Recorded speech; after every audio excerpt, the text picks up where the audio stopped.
Thanks for watching Wood and Shop. I'm Joshua Farnsworth. So I've been procrastinating the finishing of my tool chest for quite a while. Finally there to where I can paint it, and so I wanted to do a little tutorial on how to use milk paint. It's really not that hard to do. I just wanted to share some of my personal experiences that may help you a little bit. Milk paint is a traditional finish that gives you a really hard surface. It cures really hard, like this tool till up there, the saw till. So I really like it, and it's nice to use on old tool chests that are going to get beat up a little bit. So there's I don't really have a brand that I recommend for milk paint, but one thing I do recommend is not to mix colors. I've tried suggestions from manufacturers to mix like a white milk paint with a blue milk paint to get a lighter one, and it got really cakey on me. So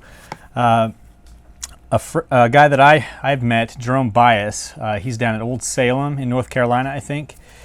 He gave me a really great recipe for the chest, the tool chest, and the blankets for that he does. So I'll share the full recipe on my website, the accompanying blog post, and it uses boiled linseed oil and shellac. So I'll share that with you if you go there, look under the video for the link. But I'm just going to show how I like to mix milk paint, that I found the best way to do it. So I like to just use white milk paint and then mix it with earth pigments. So like this yellow one. And that way I've found that it gives a really good consistency and doesn't get cakey with little dry pockets that just are messy.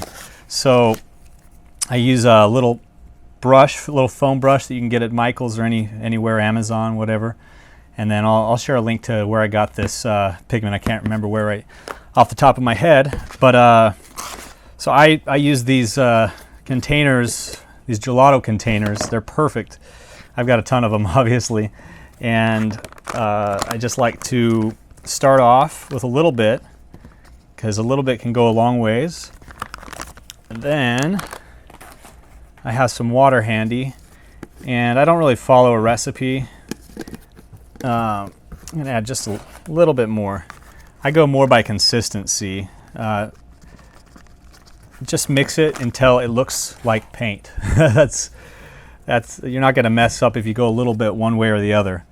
So it will thicken up a little bit, so don't worry if it gets too thin. If it gets too thin, just add a little bit more of the milk paint. So I don't know if you can see this or not, but I would say just mix it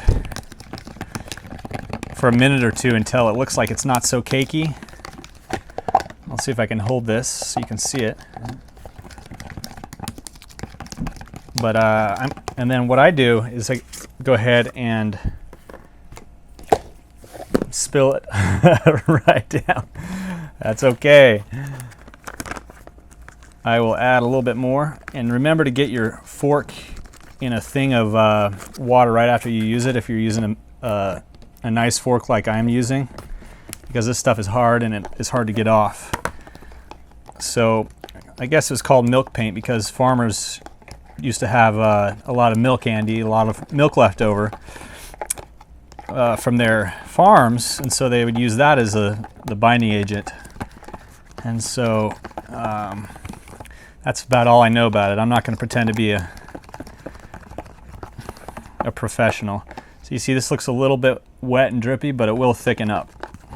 And if it doesn't, I'll just add some more. So I just sprinkle this in a little bit at a time.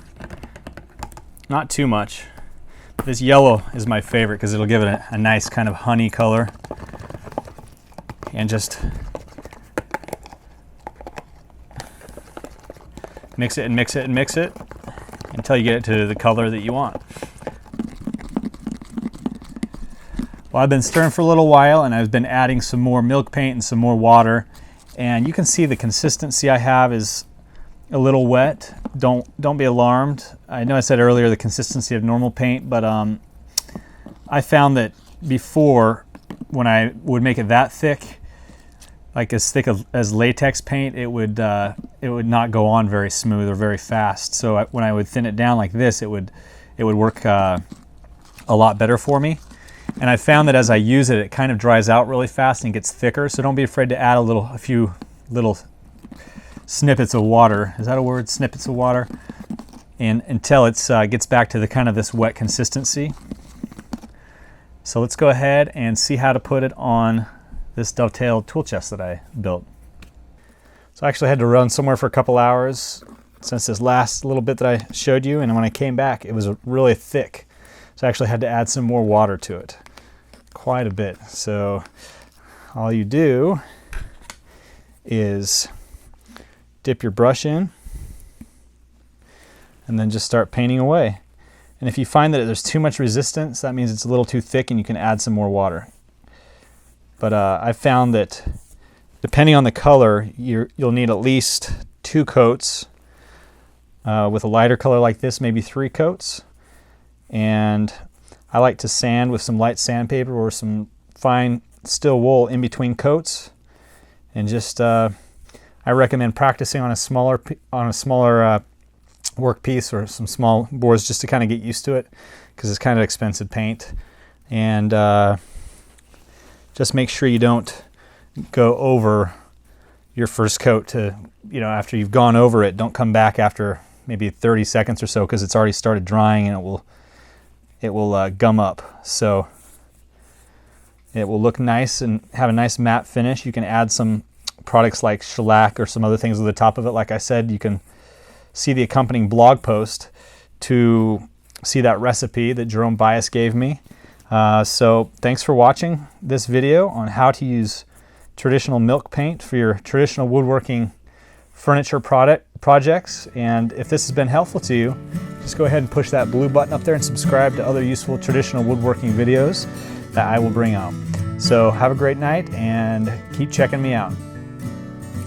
If you're interested in learning traditional woodworking with hand tools, visit my website at woodandshop.com, where you can find free video tutorials, buying guides, and reviews. Make sure you subscribe to my regular blog posts and also check out my 10 steps for getting started. Enjoy!